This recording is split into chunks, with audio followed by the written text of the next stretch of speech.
Hello again, I am Blunty. In the last video we looked at this, which is the Alienware Alpha R2, which is a surprisingly powerful, tiny little living room friendly PC, but as I said in that video, it also has a trick where you can hook it up to this, which is Alienware's graphics amplifier, external GPU box thingamadoodler. This thing lets you use any desktop GPU you like with Alienware's Alpha R2 and a few of their laptops as well, by the way, but I'll be testing it with the Alpha, of course.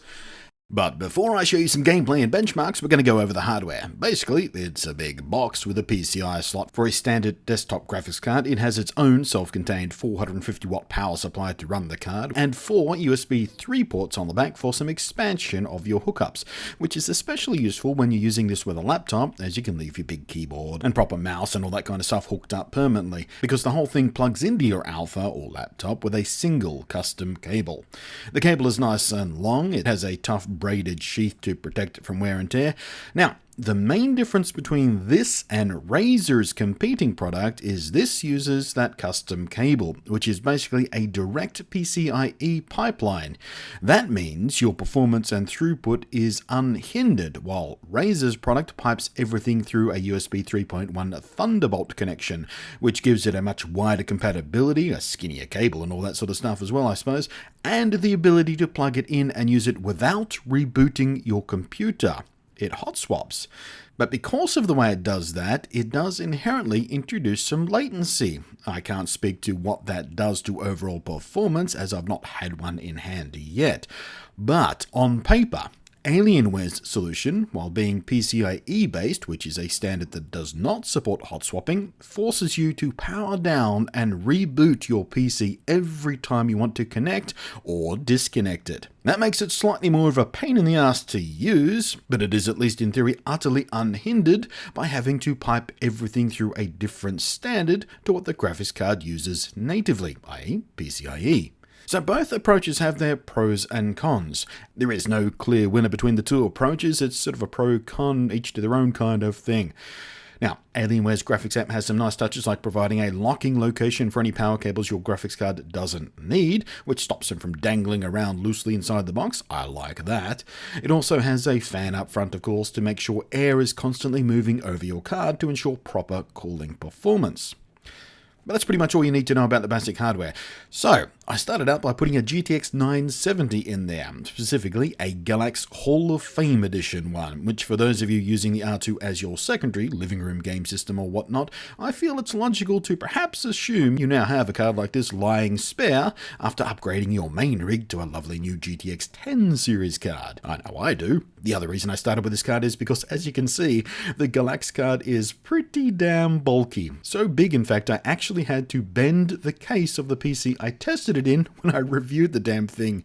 But the graphics amp swallows it with ease. There is plenty of room in here. Easy. And if it can take this card, I doubt there's any air-cooled card out there it'll have issue with. Now, under benchmark, it pulls the Alpha R2's Firestroke score up from the 6100 its own GTX 960 pumps out to almost 10,500, and the GPU temp caps out at about 65 degrees, showing the box offers no hindrance at all for the card's cooler. Hooray! The Heaven and Valley benchmarks show similar leaps as you'd expect, going from the 40-ish FPS range to the mid-70s. In Rise of the Tomb Raider, you'll see the benchmarks are actually similar. This is, however, a bit deceptive because what I did was, with the extra power of the GTX 970, I maxed out the graphics settings instead of using the mixed, medium, and high settings the GTX 960 required to get about 60 FPS or so. I thought I ran another test with equivalent settings, but I can't seem to find that captured gameplay. Whoops, my bad. Anyway, next up, I popped in the GTX 1060, a friendly budget-minded way to kick things up a notch with a new card. Also, I just got it in for review, so why not? Under Firestrike, you can see the stock GTX 1060 Founders Edition kicking up dust right at the heels of my heavily out-of-box overclocked GTX 970, which makes me giggle every single time that happens. The GTX 1060 really is a brutal little bugger of a card. It's the same story under Valley and Heaven, of course, and again, in both cases with these benchmarks, it actually outperforms the overclocked GTX 970. And in Rise of the Tomb Raider, this time I remembered to use the same settings, though obviously the GTX 1060 will take ultra settings easily. Here at least you can see a more apples for apples performance jump, and it is a significant jump.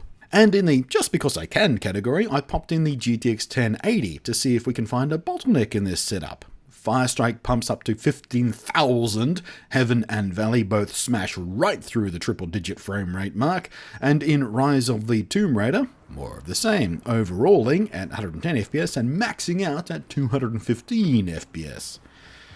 So, while I don't have another system with a T-Series i7 to test directly against this external arrangement versus a directly connected GPU, it certainly seems to me that Alienware's approach doesn't pull any kind of overhead on performance. These kinds of numbers are exactly what I was expecting to see. I did, of course, play more than just Rise of the Tomb Raider, but for the sake of length of this video I'm not including them here also, because all of the other testing I did told the exact same story as the gameplay and benchmark you saw here anyway. The Alienware graphics amp performed faultlessly. There was no hitching, no crashes, no perceivable bottlenecking from having to pipe everything through a cable from an external box on its own power. There was one or two occasions that I actually had to reboot the Alpha R2 twice to get it to properly recognize the external graphics amp, but that was a rare occurrence and only a very minor inconvenience. Cooling was nice and efficient, the card's temperatures stayed exactly what they would have in a regular PC case, though if I owned this setup, I would switch out the case fan for something quieter. It is a standard fan and that is easy to do. The standard fan is not loud, but it's not exactly as quiet as it could be as far as I'm concerned. Priced at $199, it's actually not too bad value. I think it'd be much more tempting at $99 or $150 even or something, but I guess $199 isn't too bad. I mean, a 450 watt PSU alone is about 50 quid at retail. But yeah, it's an interesting option for extending the high-end gaming life of systems like the Alpha R2 and Alienware's laptops. So there you go. I mean, it's an odd solution and probably not for everybody, obviously. There are sort of interesting lists of pros and cons for and against this and what would make it sort of practical for certain people and why certain people it would be a sort of weird decision to make. But it's nice to have options out there is the point, because, you know, being able to use proper desktop GPUs, on your Alienware Alpha R2 system, or indeed several of the Alienware laptops. And this thing does make a little more sense on the laptops, of course, because if you're having a desktop style computer, then you know. Anyway, that is, you know, that's how it works. I mean, it worked really, really well. So as per usual, do your thing with your fingers in my down below area and leave your comments about what you thought about this beastie. Does it make sense for you and in how you want to sort of arrange your setup and sort of future proofing and all that sort of stuff? It's yeah, it's an interesting solution, isn't it? But that is it from me. Thank you for watching. I am Blunty, and I will catch you next time.